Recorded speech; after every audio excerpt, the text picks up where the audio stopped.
vivement qu'on l'enlève. Comment allez-vous? Alors j'ai reçu un coup de fil cette semaine qui a duré à peu près 1 heure et demie par un frère qui ne fait pas partie de cette église, mais il a plein de problèmes, il a plein de problèmes, oui et non. Il a surtout plein d'idées. Il a plein d'images dans sa tête et en fin de compte, ça a conforté ce que je voulais vous dire ce matin. Et peut-être qu'on va se retrouver dans ce que je vais vous partager. Est-ce qu'on a, par rapport, par exemple, aux gens qui nous entourent, est-ce qu'on ne trouve pas que les personnes qui nous entourent ont des idées par rapport à ce qu'on est, par rapport à ce que nous vivons, par rapport à ce que nous sommes, qui correspondent pas trop à ce qu'on est réellement? Est-ce que nous-mêmes, on n'a parfois pas soupçonné des intentions, que les gens ont eu des intentions à notre égard, peut-être que même nous, qu'on a eu des intentions qu'on n'a jamais eues, on nous a prêté des intentions qu'on n'a jamais eues, on nous a prêté des paroles qu'on n'a jamais dites, et bref, on a été catalogués comme des personnes, méfiez-vous d'eux quand même. Méfiez-vous d'eux parce qu'ils sont bizarres, ils sont dangereux. Vous savez, ces images qu'on a des personnes, mais il arrive parfois que c'est le sens inverse. Vous savez, c'est qu'un jour, on aurait réussi quelque chose de magnifique, et puis les gens nous prennent pour des boss. C'est-à-dire, mais cette personne, tu peux aller le voir, tu as un problème, tu vas le voir, tu vas voir, il va le régler à une vitesse, parce que vraiment, c'est quelqu'un de bien, c'est quelqu'un de très intelligent, et peut-être que même un jour, on a été généreux. Dans un élan de cœur, on a été généreux, et les gens se disent, mais il a vraiment la foi. Il a vraiment la foi, parce qu'on a eu ce geste généreux. Bref, c'est pour vous dire que on a souvent des images qui sont plaquées sur nous. Des images qui ne correspondent pas forcément. Et soit, comme j'ai dit, ce soit positif ou négatif, souvent on a des images qui ne nous plaisent pas. C'est-à-dire qui ne correspondent pas du tout. Et on le sait dans son cœur que ces images ne correspondent pas. Mais les idées que les gens ont de nous, est-ce que parfois on n'a pas ces mêmes idées pour ces gens-là? Est-ce qu'on n'a pas les mêmes idées pour les personnes qui nous entourent? Et est-ce qu'il nous arrive, par exemple, quand on croise quelqu'un qu'on connaît, qu'on le croise dans la rue, cette personne ne nous salue pas, on est agacé, on est vexé, très vexé, parce qu'il ne nous a pas salués. Et bien sûr, la plupart du temps, ça a été prouvé, c'est que les gens ne nous ont pas vus, tout simplement. Et d'autant plus maintenant, avec le masque, c'est encore pire. En réalité, qui est fier dans l'histoire? C'est pas la personne qui ne nous a pas vus, mais c'est nous qui sommes fiers. C'est notre dignité, notre moi qui a été atteint. Et souvent, la petite chose qu'on a vue, la petite chose qu'on l'a marquée, on est tellement vexé qu'on va l'enfler, qu'on va l'amplifier, qu'on va faire quelque chose d'énorme, d'un petit truc de rien du tout. Qu'est-ce qui m'arrive? Est-ce qu'il m'arrive parfois de penser que même la personne qui me parle est en train de me mentir? Un ami, quelqu'un de ma famille, ou même un frère ou une sœur de l'Église. Mais si je soupçonne le mensonge, en fin de compte, est-ce que ce ne serait pas que je suis un fervent adepte du mensonge? C'est-à-dire que le mensonge, moi, je le pratique au quotidien dans ma vie.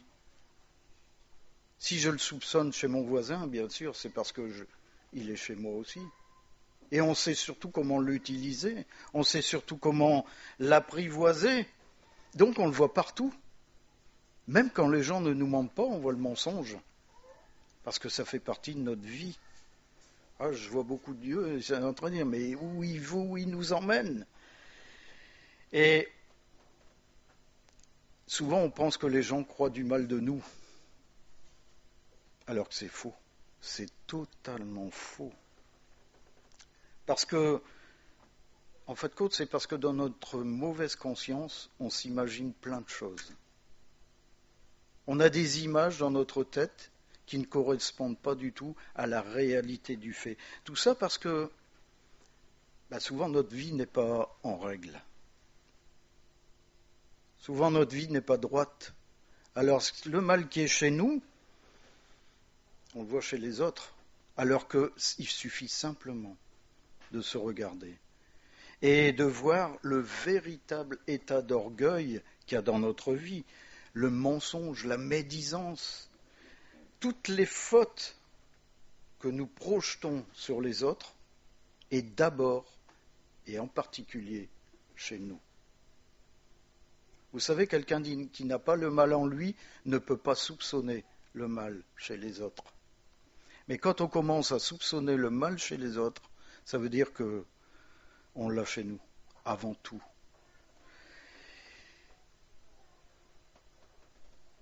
Alors, et on le voit facilement chez le voisin. On le voit plus chez le voisin que chez nous. Et j'aimerais vous lire un verset, si Stéphane veut bien le mettre, en Luc chapitre 6, verset 41. Vous voyez, la parole de Dieu, elle est pour chacun de chaque chose qu'il y a dans notre vie. Pourquoi vois-tu la paille qui est dans l'œil de ton frère et n'aperçois-tu pas la poutre qui est dans ton œil? Vous voyez? On voit souvent le petit truc qui ne va pas chez le voisin, alors que chez nous, c'est beaucoup plus gros. Parce qu'on refuse de le voir. Ou alors parce qu'on est tellement habitué qu'on ne le voit plus du tout. Et souvent, quand on a ces images-là, c'est qu'on refuse d'avoir la réalité de notre vie en face. Mais la question qu'on doit se poser, c'est est-ce que parfois on ne l'applique pas à Dieu? Vous savez, cette image. Et c'est pour ça que ce coup de téléphone cette semaine m'a montré que, eh oui, on a chacun. La personne avait une image de Dieu qui ne correspondait pas du tout. Pas du tout à la réalité de qui est réellement Dieu. On s'est fait une image, en fin de compte, d'un Dieu qui nous condamne. Et quand on a cette image d'un Dieu qui nous condamne, on n'avance plus. On est stoppé net. On est stoppé net. Vous avez beau dire, vous avez beau entendre, oui, Dieu aime et pardonne. Non, vous avez cette image que parce que je ne suis pas comme le Seigneur veut, je suis condamné. Il y aurait beaucoup de morts, je vous le dis tout de suite. Si Dieu attendait qu'on soit parfait pour nous sauver, on ne serait pas beaucoup dans cette église, je vous le dis tout de suite. Donc on le représente comme un juge dont le but est de nous écraser, dont le but est, et en fin de compte, nous rendre plus petits. Alors que lui veut que nous grandissions. Et ce qu'on soupçonne chez les autres, on le soupçonne aussi venant de Dieu. Et c'est exactement le dialogue que le serpent a eu avec Ève. C'est exactement ce dialogue. Voilà. Le serpent dit à la femme, Dieu a-t-il réellement dit, vous ne mangerez pas de tous les arbres du jardin? Bing, dans la Bible, ça s'arrête comme ça. Le malin fait exprès de laisser cette phrase en suspens, de telle manière que pour la femme, cette phrase devient ambiguë. Mais en fin de compte, oui. Et vous allez voir par la suite jusqu'où ça va aller dans la pensée de Ève. Et elle peut signifier, par exemple, vous ne mangerez d'aucun arbre du jardin, mais Ève va rectifier. Et on sait personnellement que Dieu n'a jamais dit cela. Il avait dit exactement l'inverse, c'est le verset suivant, à Adam, tu pourras manger de tous les arbres du jardin. Vous voyez, il n'avait absolument pas dit ça. Il avait simplement ajouté, mais tu ne mangeras pas de l'arbre de la connaissance du bien et du mal, car le jour où tu en mangeras, tu mourras. Mais pourquoi Dieu avait eu cette restriction? Vous imaginez dans la tête de Ève? Est-ce que c'est pour m'embêter? Est-ce que c'est pour me priver de quelque chose de bien? En fait, quand ça a acheté un doute dans le cœur de la femme, un gros doute. Et ça a fait naître dans le cœur de Ève un soupçon à l'égard de Dieu. Dieu voulait la priver de quelque chose de bon. Parce que peut-être elle n'était pas digne, que Dieu l'a trouvée indigne et qu'il voulait l'écarter. Mais en fait, le verset 4 et 5 nous dit « Vous ne mourrez pas, mais Dieu sait que le jour où vous en mangerez, vos yeux s'ouvriront et que vous serez comme des dieux, connaissant le bien et le mal. » Voilà ce que voulait faire Dieu. C'est écarter l'homme du péché. Au départ, nous étions faits à l'image de Dieu. Vous imaginez? Donc l'imagination d'Ève s'est mise à travailler. Elle entame une discussion avec le serpent, ce qui fait que ça l'a écarté du chemin et de la simplicité de la parole de Dieu. Ce que Dieu lui avait dit, c'était tout simple. Mais avec son entendement, avec ses questions, ça l'a écarté de la vérité. Et peut-être que Dieu lui cachait quelque chose, par jalousie. Et elle s'est laissée séduire. Et chacun, c'est ainsi que nous nous comportons à l'égard de Dieu. Réfléchissons dans notre vie. Moi, le premier, j'ai eu à un moment donné cette même réflexion. C'est sûr que ça fait longtemps, mais j'avais cette même réflexion, comme si Dieu, en fin de compte, Dieu était tellement pur, Dieu était tellement grand, que j'avais aucune chance. Aucune chance. Que j'avais beau aller à l'église, que j'avais beau prier le Seigneur, que j'avais beau lire sa parole, je n'avais aucune chance. Que ma vie ne serait jamais comme Dieu veut. Parce que Dieu était trop exigeant. Parce que ce qu'il me demandait, c'était impossible. Mais pour qui me prend-il? En fait, c'est ce qu'on pense de Dieu, c'est exactement la projection de ce que nous sommes en réalité. Des pécheurs, impénitents. Il suffit de se repentir tout simplement. Et on va plus sentir cette culpabilité qu'il y a dans nos cœurs. Et on se sent souvent incapable d'aimer. On ne peut pas aimer réellement, parce que je ne suis pas conforme à ce que Dieu demande. Parce que l'image que j'ai de l'homme parfait en Dieu, je ne suis pas cet homme. Vous comprenez ce que je veux dire? Au lieu de reconnaître le mal qui est en nous, je suis en train de projeter le mal qui est en moi sur les autres, c'est-à-dire que je reconnais dans les autres le mal qui est en moi. Et de ce fait-là, je suis incapable de voir la réalité des faits. Et on cherche plein d'images pour sauver la face, plein d'images pour nous justifier. Et on se donne parfois même des apparences de bons chrétiens, d'avoir une vie remplie de la lumière de Dieu, alors qu'à l'intérieur, il n'y a que la teigne et la rouille. Parce que je me refuse que Dieu touche ma vie personnelle. Parce que Dieu ne touchera jamais ma vie personnelle. C'est impossible, c'est pas possible. Parce que Dieu est trop haut. Parce que Dieu ne peut pas me regarder, je suis trop sale, je suis trop laid.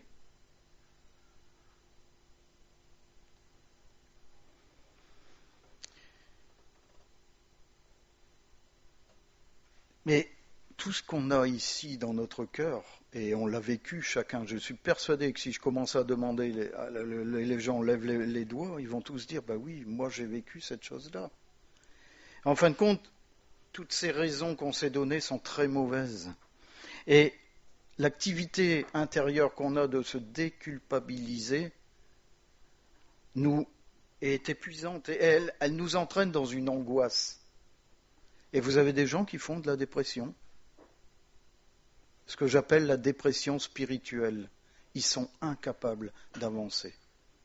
Ils vont vivre dans le monde, oui, mais quand il s'agit des choses de Dieu, ils sont incapables d'avancer. Ils ont une image d'un Dieu qui ne correspond absolument pas. Et souvent, naît à ce moment-là dans le cœur la chose la plus terrible que vous trouverez dans la parole de Dieu comme la racine d'amertume. Une racine d'amertume qui nous aveugle, qui nous rend complètement incapacitants. On ne voit plus rien, on n'entend plus rien. On est incapable de produire de l'amour et on ne discerne même plus le bien et le mal. Et ainsi on juge nos prochains, on juge nos amis, on juge nos frères et sœurs. La parole nous en parle en Hébreux chapitre 12 verset 15. C'est bien. Veillez à ce que nul ne se prive de la grâce de Dieu, à ce qu'aucune racine d'amertume poussant des rejetons ne produise du trouble et que plusieurs en soient infectés. J'ai connu la racine d'amertume dans ma vie. Je peux vous dire que c'est effrayant. Je ne voyais que cette chose-là. Ma vie était construite autour de cette racine d'amertume. C'est effrayant. Je voyais même plus Dieu. Je voyais Dieu comme incapable d'agir dans ma situation. Alors que ma situation, c'était moi-même qui l'avais provoquée. Et bien sûr, ce n'était pas une situation bien. C'était une situation de mal. Et c'est incroyable. Je ne vous souhaite jamais de connaître cette racine d'amertume. C'est ce qu'il y a de pire. Pour moi, c'est ce qu'il y a de pire qui puisse arriver à un chrétien. Mais pourquoi, en fin de compte, on en arrive à ces choses-là ? Et l'intitulé de ma prédication, c'est « Dieu, mon idole ». Parce qu'on a fait de Dieu notre idole. On s'est fait une image. Si vous regardez la définition d'une idole, c'est ça. On s'est fait de Dieu une image qui ne correspond absolument pas au Dieu que l'on connaît, au Dieu de la parole. On s'est construit quelque chose d'effrayant, quelque chose qui est incapable d'agir en nous. Un Dieu très élevé, un Dieu qui est incapable de s'abaisser, un Dieu qui est incapable de nous écouter, un Dieu qui est incapable de répondre. Bref, on a fait une idole de Dieu.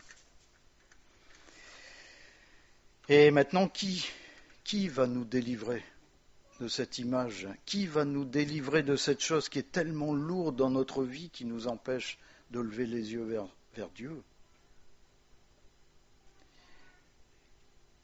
Dieu a dit à Moïse, pourtant, tu ne te feras point d'image taillée, ni de représentation quelconque des choses qui sont en haut dans les cieux, qui sont en bas sur la terre et qui sont dans les eaux plus bas que la terre. Bien sûr, il n'y a que Dieu qui peut nous délivrer de l'image qu'on s'est faite de lui.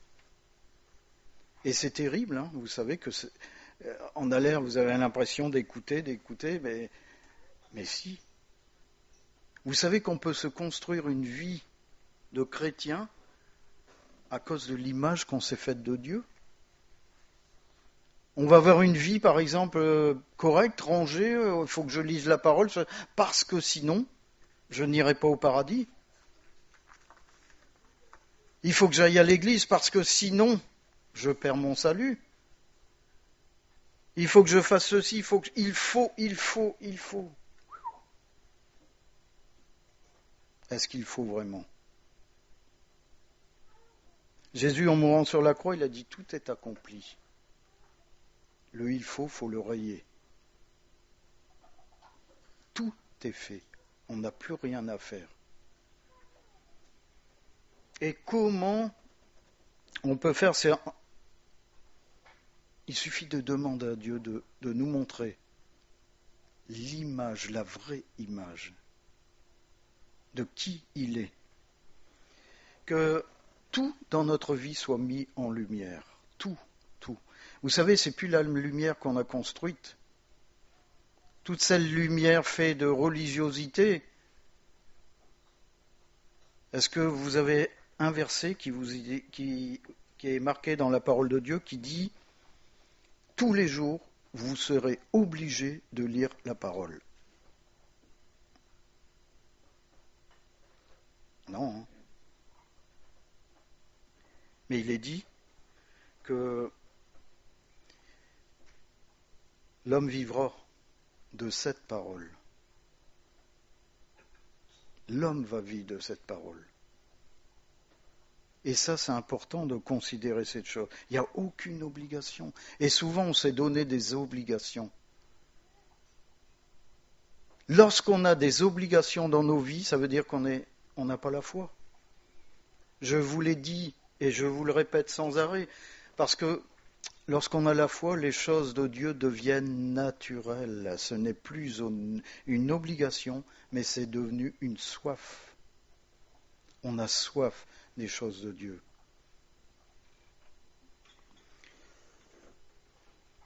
Donc, je vous disais, c'est mettre notre vie à la lumière. Et cette lumière s'appelle, en fin de compte, Jésus-Christ de Nazareth. Et en Jean 14, 9, Jésus a déclaré « Celui qui m'a vu a vu le Père ». Celui qui a Jésus-Christ aujourd'hui dans sa vie n'a plus cette image de Dieu. Cette image d'un Dieu rude. Cette image d'un Dieu qui ne peut rien faire pour moi. Est-ce qu'on veut connaître Dieu ce matin? Est-ce qu'on veut le connaître? Plus comme celui dont on a construit une image dans notre tête, alors il faut considérer attentivement qui est Jésus-Christ. Si on veut connaître Dieu, il faut considérer qui est Jésus-Christ. Et comment considérer qui est Jésus-Christ? Il faut reprendre les évangiles. Il faut reprendre les évangiles, les méditer, les réexaminer qui est Jésus dans ces évangiles. Vous prenez l'évangile de Jean, c'est magnifique. C'est magnifique. Est-ce qu'on peut soupçonner, en voyant ces évangiles, Dieu de nous vouloir du mal? Qu'est-ce qu'il veut pour nous? La guérison? La maladie? Le pardon du pécheur ou sa condamnation? La délivrance des hommes ou leur asservissement? La vie des humains ou leur mort? Quand on pose ces questions, par exemple, aux évangiles, on y répond, parce qu'on a la réponse dans les évangiles. On voit l'amour de Jésus-Christ. Et on lit souvent que Jésus était ému de compassion, comme Dieu est ému de compassion pour chacun d'entre nous. Pourquoi Jésus s'est-il offert librement? C'est parce qu'il n'avait rien à faire? Non, c'est parce qu'il a fait la volonté du Père. Et il n'a pas fait la volonté du Père parce que le Père, il n'avait rien d'autre à faire, qu'il fallait sacrifier un homme. Non, c'est pour sauver l'humanité. Pour sauver l'humanité des discussions avec le malin. Pour sauver l'humanité des images qu'on a.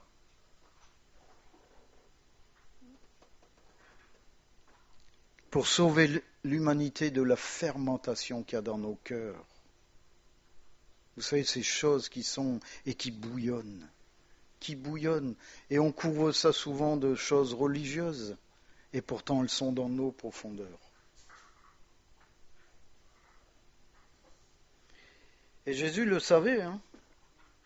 parce qu'il a fait un diagnostic sans ménagement. Et il affirme que c'est du cœur de l'homme que sortent tout ce qui empoisonne la vie sociale. Matthieu chapitre 15 verset 19, car c'est du cœur que viennent les mauvaises pensées, les meurtres, les adultères, les impudicités, les vols, les faux témoignages, les calomnies. Toutes ces choses sortent du cœur. Et quand on n'a pas le cœur changé, voilà ce qui sort de notre cœur. Alors que lorsqu'on a le cœur changé, c'est l'amour qui sort. Et en fin de compte, Jésus-Christ est mort pour éliminer tout ça dans nos vies. Il est mort pour qu'on en soit pardonné. Il s'est chargé lui-même de ces choses à la croix. Et il a vaincu la mort à la croix.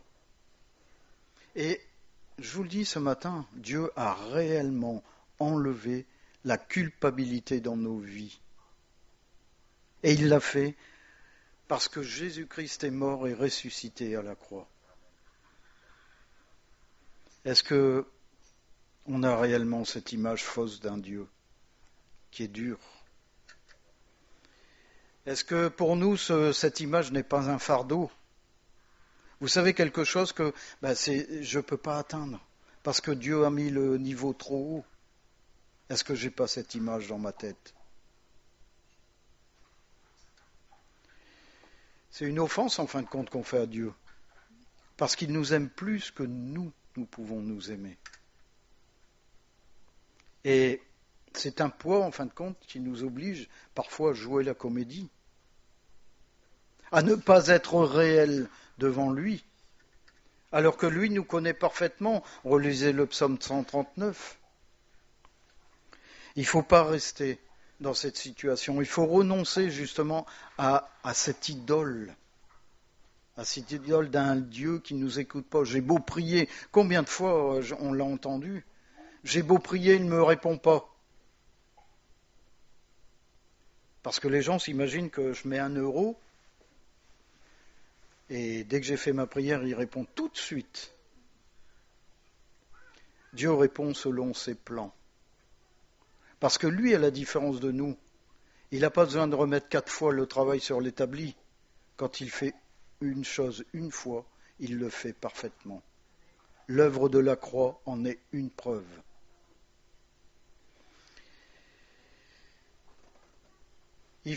Dieu pardonne tout. La seule chose qu'il faut faire, c'est obéir. Il faut obéir. Et souvent, c'est ce qui nous empêche d'avancer, c'est notre désobéissance. Et ce qu'il demande, en fin de compte, nous le trouvons dans sa parole. C'est pas ce que nous pensons. Vous savez, Dieu m'a demandé, Dieu m'a dit, Dieu n'a rien dit du tout. Il suffit de lire sa parole et on sait ce que Dieu demande. Le peuple de Dieu a pleuré amèrement, parce que dans le pays de Canaan, il y avait des géants. Ils pleuraient. Ils voulaient même retourner en Égypte. Vous imaginez? Ils ont maugré contre Dieu. Ils ont même calomnié Dieu, qui les avait fait amener là pour les laisser mourir devant la terre promise. Ils voulaient même retourner en Égypte, retourner à l'esclavage. Est-ce qu'on n'a pas déjà été comme ça? Et vous savez ce qui est arrivé? Oui, vous le savez. 40 années dans le désert. Ils ont tourné 40 années dans le désert jusqu'à temps que la génération qui avait calomnié Dieu soit morte.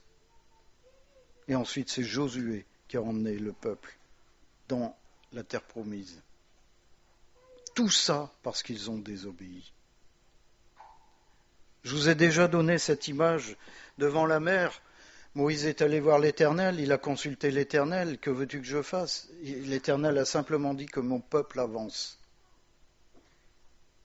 Je suis persuadé, je n'étais pas là, le peuple a fait un pas, le pas d'obéissance. La mer s'est ouverte. Et dans nos vies, c'est exactement la même chose. C'est ce pas qui nous manque.